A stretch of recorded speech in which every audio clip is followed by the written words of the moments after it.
دوستو میں آپ کو آج ایک واقعہ سناتا ہوں۔ حضرت بایزید بسطامی رحمۃ اللہ علیہ ایک مرتبہ راستے سے گزر رہے تھے۔ آپ نے ایک نوجوان کو سارنگی بجاتے ہوئے دیکھا۔ آپ نے جب اس نوجوان کو دیکھا تو پڑھا لا حول ولا قوت الا باللہ۔ اس نوجوان کو بڑا غصہ آیا اور اس نے سارنگی حضرت بایزید بسطامی رحمۃ اللہ علیہ کو دے ماری۔ وہ سارنگی ٹوٹ گئی۔ حضرت بایزید بسطامی رحمۃ اللہ علیہ کا سر بھی پھوٹ گیا، لیکن حضرت بایزید بسطامی رحمۃ اللہ علیہ نے کچھ نہیں کہا اور خاموشی کے ساتھ گھر تشریف لائے۔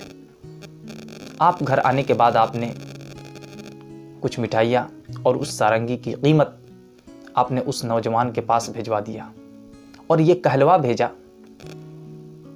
کہ یہ پیسہ اس لیے میں نے بھیجا ہے کہ اس سے تم دوسرا سارنگی خرید لو، اور یہ مٹھائیاں اس لیے کہ سارنگی ٹوٹنے سے جو تجھے رنج ہوا ہے وہ رنج دور ہو جائے۔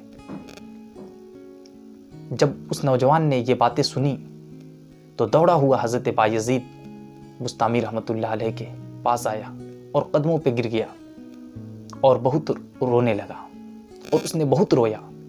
یہ منظر دیکھ کر کئی اور نوجوان بھی تائب ہوئے۔